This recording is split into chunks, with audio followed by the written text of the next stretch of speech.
I think I know who's here, so I won't do a roll call. I think I saw Jamie. Yeah, I saw Jamie too. Who invited him? He's not facing us. Here now. Yeah. Oh, Well, he can hear us. Sorry, I I'm didn't know he trying to could get hear the us. doors open. Yeah. All right, let's start with a motion to approve the minutes. Hard to believe that the meeting was January. So move. Okay. We, motion approved. And Cindy, I'll turn it over to you with the presentation of the financial report. Okay, thank you, Candy. Can everybody hear me okay? Okay, Yes. great. I'll try to keep my comments brief too. I'm getting a text from Brendan, so let me see real quick. He wants me to remind everybody we are live on YouTube, so great recommendation and great reminder. If everybody got a chance to see the financials, I would just say it's obviously COVID-19 has took a toll in our financials, so it's not our normal that we see. We're down in almost every category. We're the biggest at the campground. So we're down almost $87,000 at the campground. So that's a major portion of our revenue.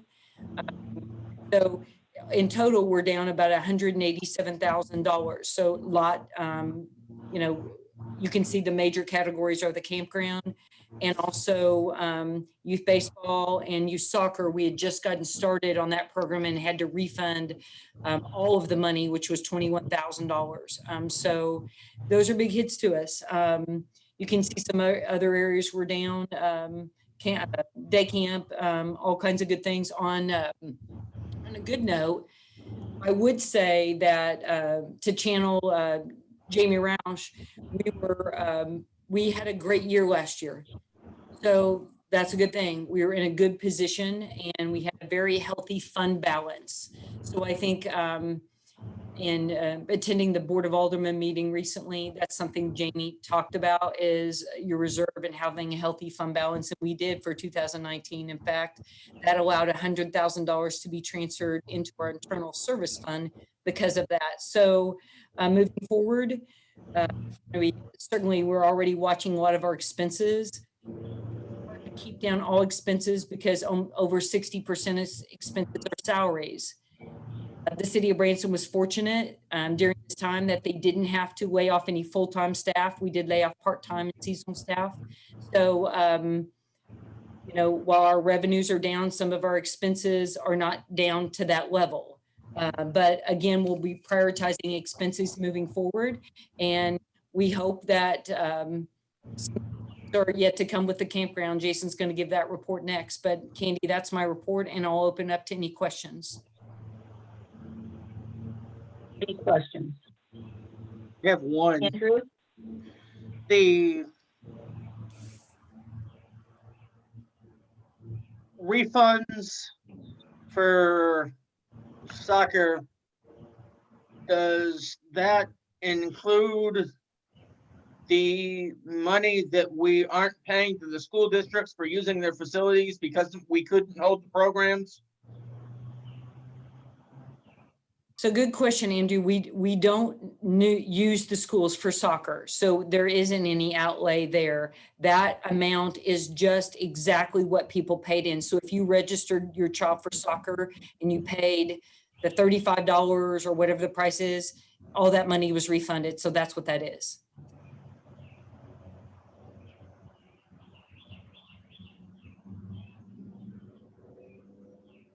Did that answer your question, Andrew? It does. Okay. Any other questions? If not, then we'll move on, Jason, to the campground information.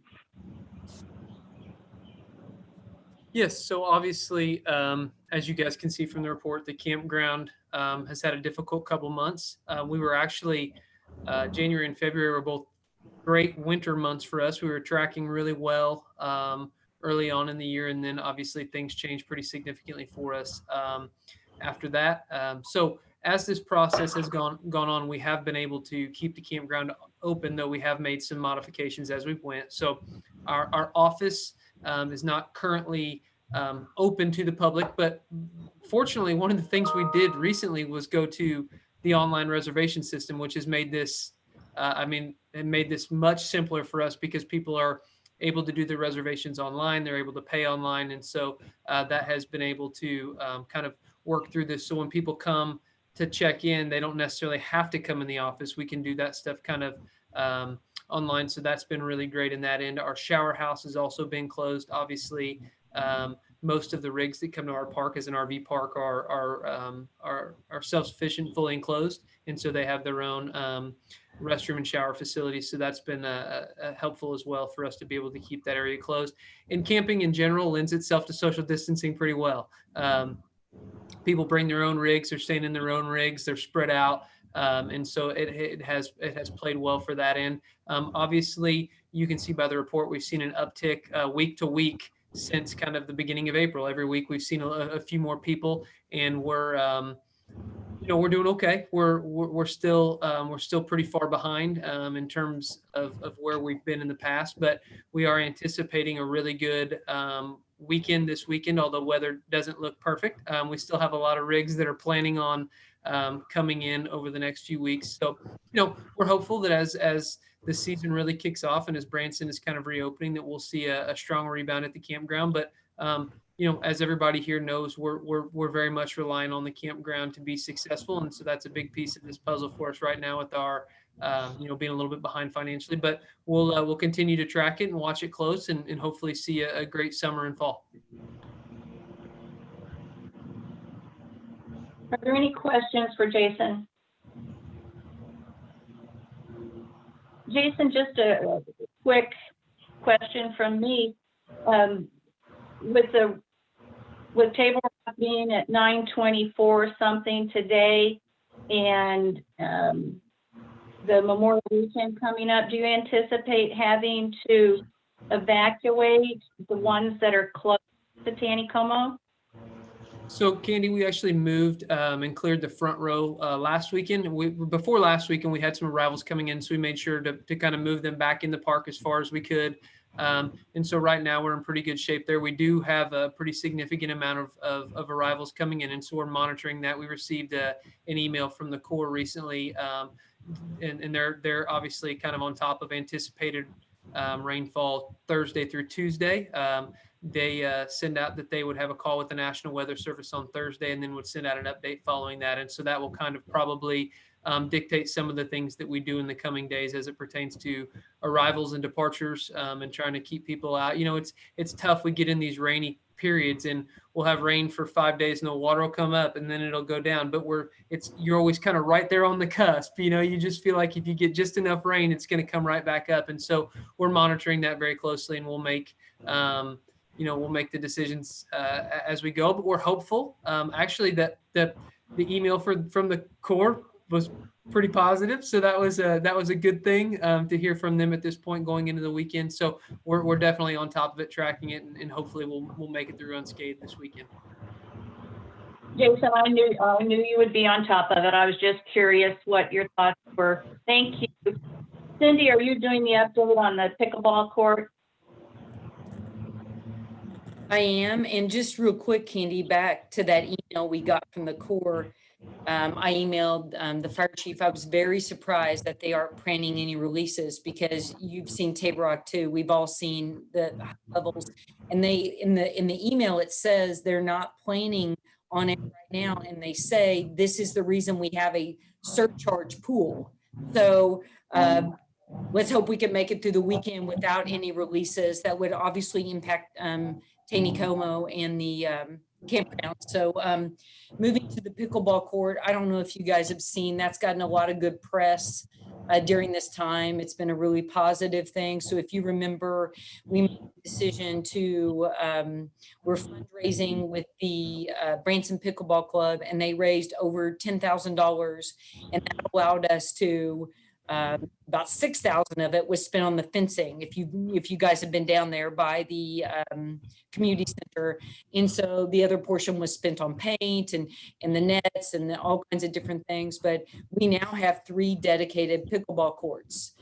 We also got a grant for the LED lighting. So I mean, they can, instead of putting up nets on the tennis court, it's, kind of 2 different things. And so they're very excited about that. It's been a really wonderful thing. It's a great public-private partnership in which we didn't have the money to do that. There was a desire of the community to do it.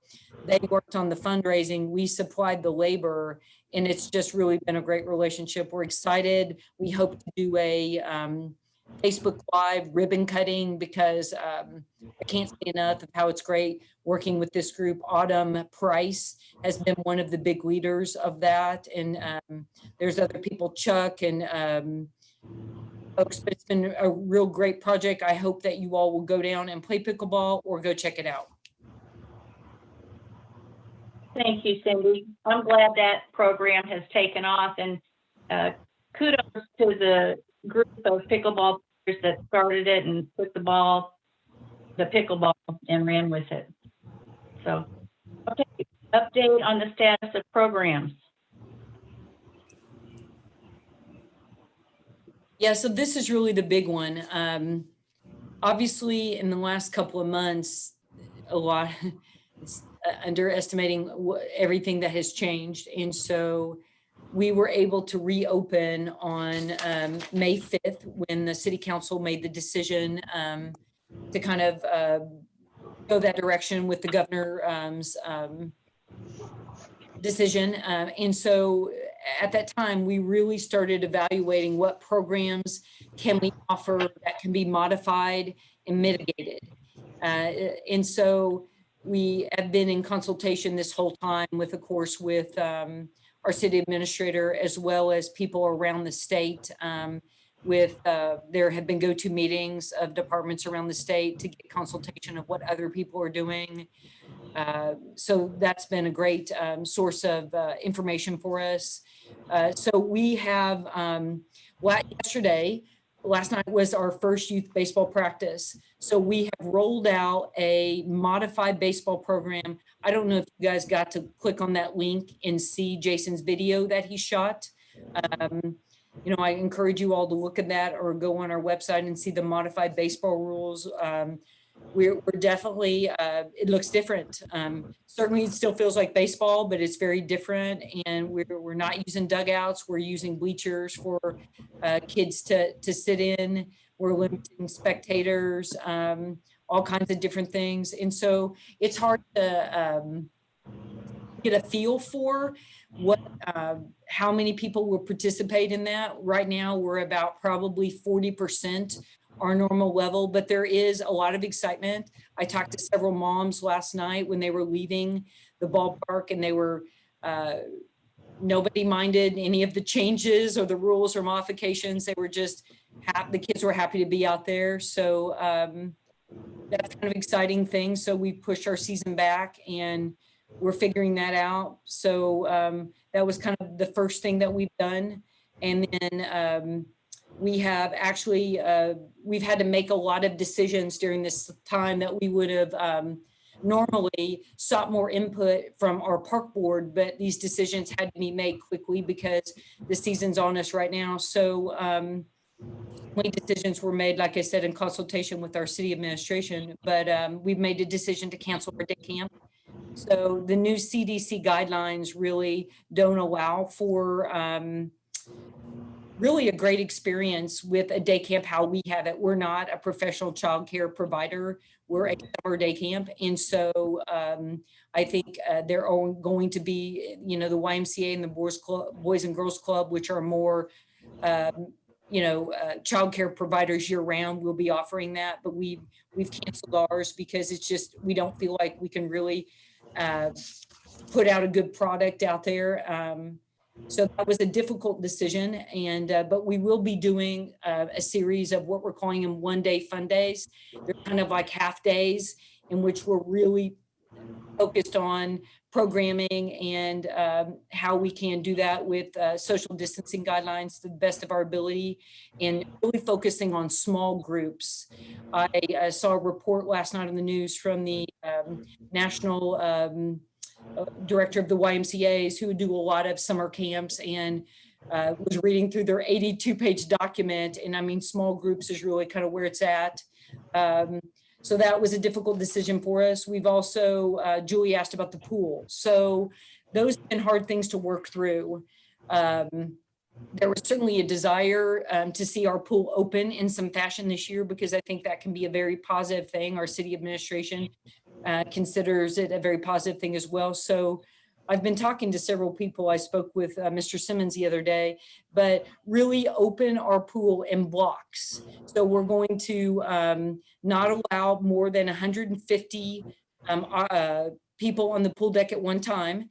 And that's what we feel comfortable with social distancing.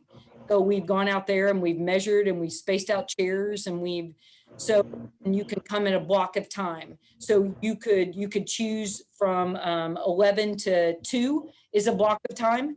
And then from 2 to 3, we're going to kind of sanitize. And then you can choose a block from 3 to 6.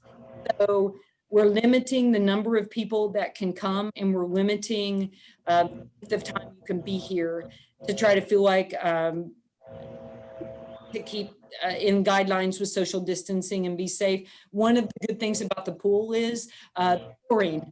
The chlorine is a very,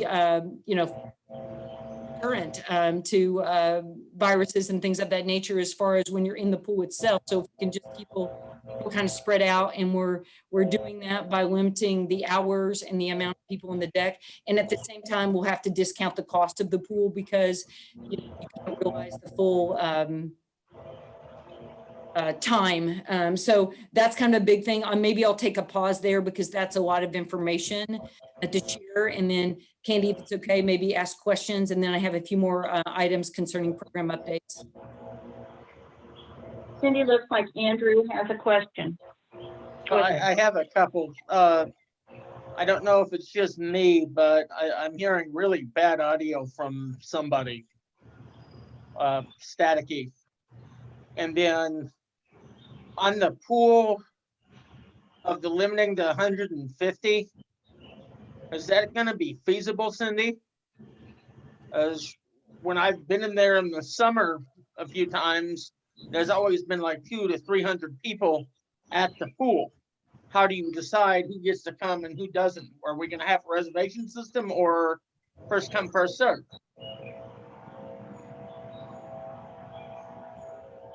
And it sounds like a weed whacker, so I don't know. Cindy, you're on mute.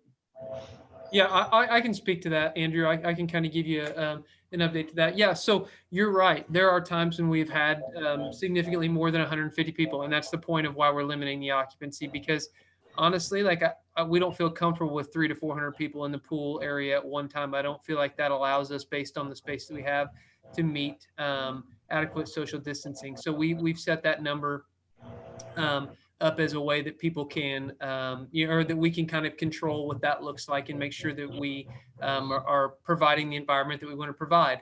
With that being said, to answer kind of part 2 of that question, so it's going to be a little bit of both. We are going to allow people to purchase. We're working through the process right now of allowing people to be able to purchase pre-sale tickets online. So they will be able to go to go to the Civic Rec catalog, which is where everybody does online stuff for the Parks Department. And they'll be able to purchase a daily pass that will guarantee them entry for a specific day. The other great part about that is it's completely contactless, right? So when they come up, they'll just be able to show their phone to the person, or have a ticket, or scan their phone to the person there. There'll be no exchange of credit card money, anything like that. So that's really nice on that end. We'll continue to sell season passes as well that'll allow people kind of a guaranteed entry. And then beyond that, yeah, it'll be first come, first serve. And if we have to get to a point where we turn people away, obviously we don't want to do that. That's not our goal. But our bigger goal is to make sure that we're meeting all the guidelines that are set out before us. So kind of 2-part system. If people want a guaranteed spot, they absolutely can buy passes, or they can show up and pay at the gate, and then we'll be counting as we go. Our system can take that out of an inventory that we set.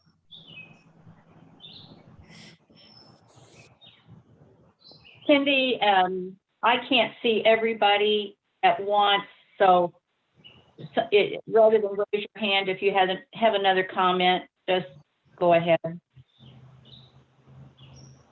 If there are no other comments, we'll move on to Candy, I think members. Garrett, I'm sorry, I think Garrett had a comment, or were you I'm raising, sorry. or were you waving? I'm good. I just I don't know. I don't know what I was doing, but we're good. Just to add a little bit, Candy, I think that, you know, like when you go to Walmart and they're counting the amount of people that get in, this is our idea that we have, and we need, one thing I've learned through this whole thing is to be flexible. And Right. I think I would rather take as many precautions as possible, and maybe this won't work.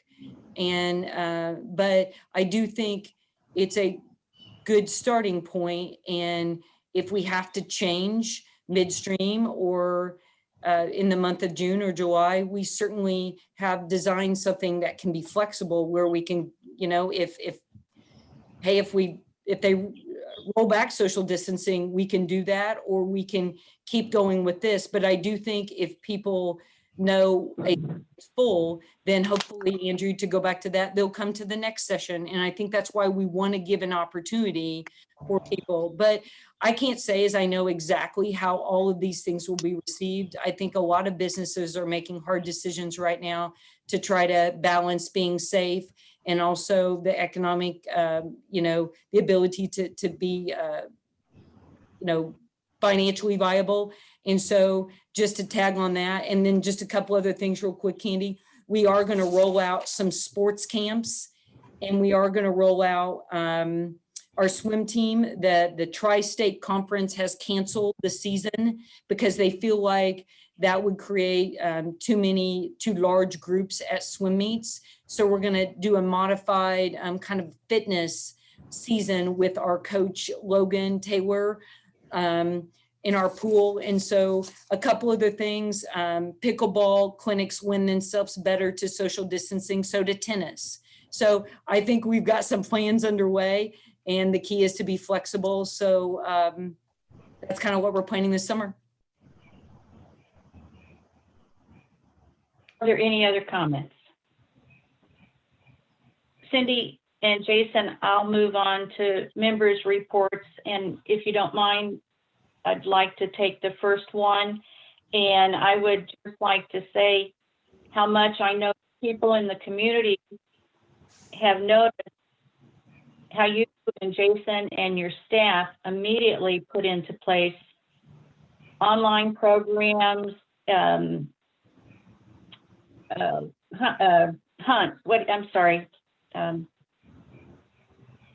I'm so old, I can't remember what they're called. But yes, but every day you guys were doing something new. I follow you on Facebook, and there was always something, and you were being creative, and you got a lot of people involved. And I've heard people say that. So good job, guys, under circumstances you've never ever seen before. I just wanted to say that. Okay, does anyone else have a member's report? Go ahead, Scott. And then I'll go. Yeah, I was just going to say, first off, ditto to what Candy said. I thought, you know, we all had to improvise pretty quickly. And I think that the Parks Department kind of took the lead, not only with the programs, but what they did for the community. And I think that was great. The one thing I did want to bring up, and just, it's not really a concern, but just something maybe to, hopefully we'll never have to go through anything like this again. But, you know, when we had to shut all the parks down, I mean, I know that was a necessary decision, but, you know, me being the walker that I am, looking for places to walk. And I finally actually started walking a little bit there around the Cox Rehab Center. And I discovered, I mean, I obviously knew that path leads all the way into Stockstill Park. But the problem was that path led into Stockstill Park, and there was absolutely no barrier. So anybody walking that path could have walked into our closed park. I mean, I know it's not the most suitable thing in the world to have something there, but I'm thinking maybe in the future, if we ever have to do that again, we probably need some sort of barrier since that park was officially closed, but yet people could have got in there and I don't think we, you know, unless someone, I got disconnected for a while. So if someone said something earlier, I missed it, but you know, I don't think we had any issues, but that is one thing we might need to look at going forward. If we are going to close the park, we'll have to do something in that area to make sure no one kind of gets access in the back door. Yeah, I mean, I think those are great comments, Scott. It was hard to know what to do because there's trails everywhere. And so how do you, it almost seems a little, it's hard to know what to do. And I mean, I think obviously people, I can tell you, I sent people out to Jamie's Tanger Mall to walk around, and we were able to kind of give people other places to walk because that was a popular thing. So it was a hard thing to know how to handle it. So I sure appreciate feedback. And you know, some places didn't close their trails. Tabor Rock State Park did not. So we sent people out there too, and we have people walking this street. And so, but I appreciate if you think it was just hard to know where do you put barriers and where do you, because people can just walk around them. So, but appreciate the Yeah. feedback. And that's the thing, and I understand that. And again, I was just happy to have that little place there, but I was kind of surprised once I got to the park. I said, no, I'm not going to walk. I'm going to turn around and go back. And there weren't a lot of people there, so I'm not saying it was a huge issue, but I'm just saying that's one thing probably we need to look at if we ever have a situation. It may not be this. Maybe we have Stockstill get flooded again. I mean, I know that kind of takes care of itself, but you know, maybe just something. And look, if someone wants to get in bad enough, they're going to climb a fence. I think we all know that. You know, maybe thinking more of liability. I actually ended up going over, you know, because the Hollister Town Hall Park was still open, so I kind of walked over there a few days, and that was a nice place to go walk. And you know, that was just one of the things. I know a lot of people went to Tanger and those type of things, and that it was a little frustrating, but at the same time, completely understanding that we, you know, if you're a silly facility, you kind of had to follow the course of the city. I mean, that was part of it, and but there still was ways to work around it, which we did appreciate. But just something, you know, we may want to look at that in the future to see if we can, at the very least, find a way to put a sign or something that Stockstill is closed. Because what I'm thinking is that maybe someone that's new to town may not have even realized what they were walking into, and all of a sudden they're in this park, and then they get around and realize that it's actually closed, but they're sitting there right in the middle of it. Yeah, great feedback. Thank you so much for the feedback and all good ideas. So Cindy, obviously during this time, this is you know, I think a lot of things that prevent damage or vandalism during these times is actual people when the parks are open. In the event that the parks are closed, it is more of an opportune time for vandalism and stuff like that. So, what is your take on did we see any of that while they were closed, or you know, and we talked about maybe cameras in the past and how useful those would be in a period of time like this when they are closed to be able to monitor or at least be able to go back and get footage on stuff that was damaged. Yeah, I mean, good points. I think we've all been a long proponent of more cameras. You know, there are certain places we moved recently to moving some cameras in the community center, but I mean, I think we've struggled, Garrett, because providing infrastructure for the Wi-Fi and those type of things, we did not see a lot of vandalism. I think most people kind of did stay in, and those who were outdoors did it pretty respectfully. I think there was some vandalism recently at kind of what a police officer called me, Pat Gray, that there have been some smash and grabs going on around the community. And so not just in our parks and other places, but that was kind of after we opened. So we're very grateful. As you know, only 2 of our parks really have the ability to lock, and that's Stockstill, and that's just Stockstill proper, not where Scott was talking about, and also Lakeside Forest. So there really wasn't ability, and anybody can just walk in those parks. So we had to just rely on more just people didn't want to go out and congregate. It was more about that And we're lucky there wasn't more vandalism, so I'm very grateful for that. But we did get police. I know they were patrolling out at Tanger and other places, and they were driving through parks. So I'm grateful for that. I'm still a big proponent of cameras. Yeah, absolutely. Definitely be more helpful and beneficial in the future. So maybe we can figure out a way to get a grant to pay for all those.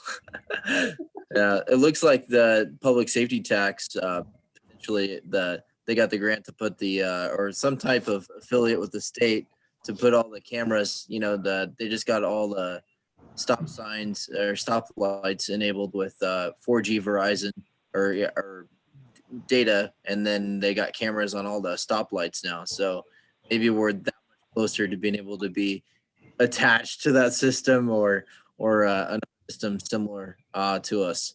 And I don't know, maybe I don't know what the use of the public safety tax is, but maybe protecting public safety in parks is maybe could be incorporated in that as well. I don't know. But one thing I do want to say is, it's cool that we're using this platform, and being a technology person, it's I love being able. Many times I miss, just like Scott said, that he might not have been able to make it tonight without the availability of being able to use a platform like this to meet. And for me, many times, traveling with business and work, and I'm not able to make a lot of these meetings just simply from the fact of mobile or in the car or at another wherever business had taken me. So this would be a great platform to potentially be able to use in some fashion for people that are remote in the future, because look at the attendance tonight from a quorum. Yeah, we got a quorum. We got quorum +2, I think. So, this might be a good medium to be able to have in the future, even when life does seem to get back normal. Thank you, Garrett. Andrew, you have a comment?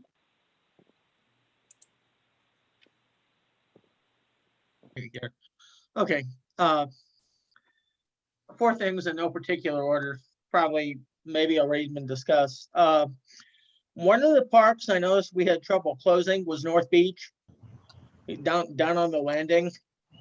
Because I walked the landing a little bit, you could do that, but when you got to the end where Belk was in North Beach Park, you had the sign said it was closed, but the walking path was still open. There's no way to close that, is there? And then is there, and this may have already been answered, is there a clause in the contracts for the summer baseball and softball tournaments that I think it's called force majeure? Because those tournaments obviously will not be going on. At least I don't think they will.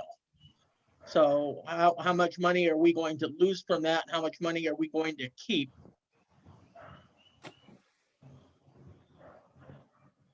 Yeah, so some of our baseball and softball tournaments will be moving forward, but our basketball tournaments and volleyball and everything indoors has been canceled for now, at least through June. We're waiting on the next, the governor's next guidelines to consider.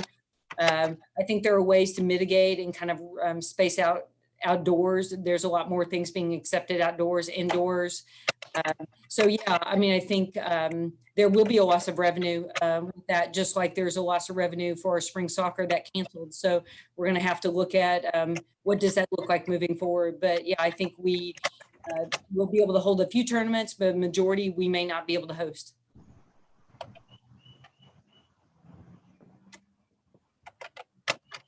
Any other, I'm sorry, Andrew, did you have any more comments? No, I was just thanking Cindy. Okay. Your member report. I just Dan, want to make a few I can't- comments if possible. Scott, is that okay? I can't see you. Okay, that's all right. You can hear me though.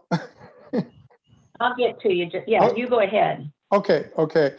I just wanted to make Cindy a couple of comments. One was obviously with a lot of this downtime and businesses being down and such, we were able to be out and about probably more than we should have been. But it just kind of reminded me, we didn't see tourists in town. We didn't see a lot of out of town people. So when we were out and about, and Scott, you may have seen this too, when you're out and walking, 5 or definitely 10 years ago, I would have never seen this amount of people out being active and walking. I mean, literally all shapes, sizes, ages, everything. And it's encouraging to me that this is becoming much more of an more active community than it had been at one time, especially just simply leisure type activity, not the organized tennis, organize this, organize that. And it just, maybe there's a programming opportunity or promotional opportunity there, not overnight, but I know communities, you know, we can research this and help find that information, but communities do pushes for, you know, a healthier Branson or a healthy or an active Branson. And even through online apps and different programs, I know you guys, it's your world more than mine, so you may be familiar with them, where people literally over a 30 or 60-day period could participate in some kind of tracking their miles or tracking their steps, and or maybe promoting that. We got a lot of business connections in town. You got a lot of people right on this board to get prizes or certain giveaways or something for people that exceed or meet their goals. I just think seeing all that was so encouraging to me. I was just thrilled me, quite frankly. Another observation, and it was just recent today, because knowing we're having the meeting, and I was coming home on Roark and Epps Hill, and I noticed, wow, a lot of people were playing tennis, and I just drove down there to look around, kind of see what the disposition is. And there was some other gathering down on the ball fields too. I think they must be doing some practicing down there. And unfortunately, that case kind of shocked me, because it was as if people, there was no health issue going on worldwide right now. And my point on that is, do we feel, and I'm not coming at you, Cindy, I'm saying as a group here, but do we feel we have a responsibility as a park department and certainly as a city to be promoting the CDC guidelines, the fact that we still need social distancing going on? I know we can't police it. I get that. I mean, even at our own resorts, it's tough to do.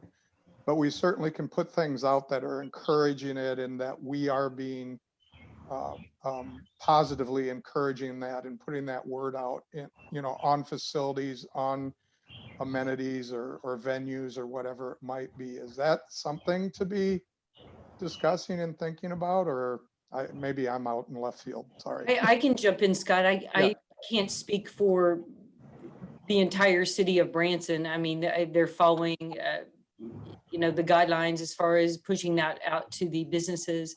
I mean, it is hard to know the right thing to do when these organized things that we're doing, that I spoke about, baseball and the pool, we're really trying to modify and be very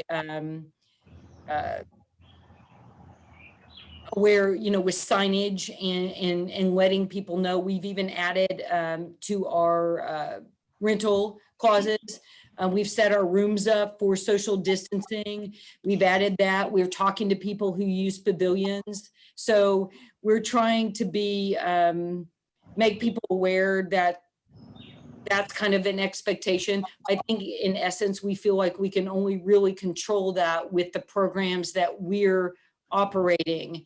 And beyond that, at the tennis courts or in the parks or things like that, you know, it's hard to know. We can't control what people do, but And we I agree. do things with messaging. And I think the, you know, signage messaging, if there's a bit more aggressiveness, the proactive aspect of that. I know we're not gonna, all of us gonna go around and hide behind trees to catch people too close together or whatever. But I think we have a responsibility. I mean, the city does, as a park board, as a park, you know, program. You know, this thing's not behind us, in my opinion. We're still living it. We're in the middle of it. And I wanted to also real quick, Scott, I was going to mention, I know when Stockstill has been closed because of flooding, there has been barriers down there. You know, the city has put barriers up to keep people from going down the path that you were mentioning behind Cox area. So I don't know if that happened to be missed this time, but I know it's been effective when there's been flooding in the past. That's Yeah, all. well, and when there's flooding, it kind of sometimes takes care of itself because there's water there, but it's just, but yeah, I've seen those barriers there too before, and that might be, and what I'm thinking in that particular point is that it's not, I mean, as I said before, people are going to get around the barriers if they want to, but I think at least maybe in covering us as a board, you know, there is a sign, because the thing is, there were signs at every other entrance the park is closed. There was no sign in that area. And even if you can't keep them out, having a sign there kind of, in a way, kind of covers you, if you know what I mean. And Scott, one of the things that I thought of when you were talking about messaging and, you know, sharing with people that we still encourage them to abide by these things is we have a great opportunity. We've increased our kind of online platform through all the things that we did through Facebook. So it could be a great opportunity. If we can ever have a nice day, I'll go take a picture of a park when it's beautiful and say, hey, so glad to have our parks open and have people in them. Please remember socially distance, and you know, and we can use that and we can spin it as a positive thing. Hey, the parks are open. It's a beautiful day outside. Hey, remain aware because we want to make sure people are being safe. So it could be an opportunity to promote the park while at the same time promote social distancing. Scott McCauley, I don't know if you could speak to this, but are there PSA opportunities we could take advantage of, like on radio or anything? Yeah, well, we've done a lot of announcements of those things. In fact, I had Cindy on my show one time during the early part of this to talk about the programs that the parks were going through. And yeah, I think, you know, and especially I think one key point here is going to be is what's going to happen on May the 31st and what the new guideline is going to be. And I have a feeling that probably social distancing is still going to be something that at the very least is recommended. And I think maybe when we kind of have that guidance, that might be a good time, whatever that guidance is, to kind of hit the ground running with some announcements. We could do some spots on radio and just, as Jason said earlier, through social media to really blitz it. I mean, I think there's some opportunities, but that would be kind of a good benchmark time when we kind of have the new summer norm go into effect. Yeah, I think all those are great opportunities. Thank you. We'll follow up on many of it. And it's good to hear what the community thinks, Scott, about this, because that's what the type of input we need from this board. So thank you for your comments. Any other comments before we ask for a motion to adjourn? I'm not hearing any comments. Do I have a motion to adjourn? I'll motion. Second. Okay. Cindy and Jason and the whole board, other than a couple of glitches, I think this worked well. I like what Garrett said. I think we could easily do this again. Clark, I'm sorry that you were not as much a part of it, but I think Garrett can come over and fix that for you. You guys, thank you so much. And thank you for being willing to try this. I don't know if we'll do it again much, but I think it is important because I think, as Scott said, I don't think we're done with this. And so I think we have to find a way to integrate technology into this. I appreciate you guys being patient with this. And just to comment, Candy, you did a great job to leave the meeting. There's a red button on the bot and it hits leave because you want to do that, or you may still be in the meeting and your comments recorded. So you want to find a way to make sure you're leaving the meeting. And I'll follow up with you all and see how you feel like this went. Obviously, there are meetings that would lend itself to this, and there are meetings that probably wouldn't, that need in-face discussion when we're talking about fees or talking about other things. So something to contemplate, and I'll try to get everybody's feelings about it, and appreciate being willing to do this today. Thank you, Cindy, for your patience with us that aren't very technically knowledgeable, and trying to keep everyone involved. We appreciate it. Thank you, guys. I see you later. All right. Take care. Bye. Good night.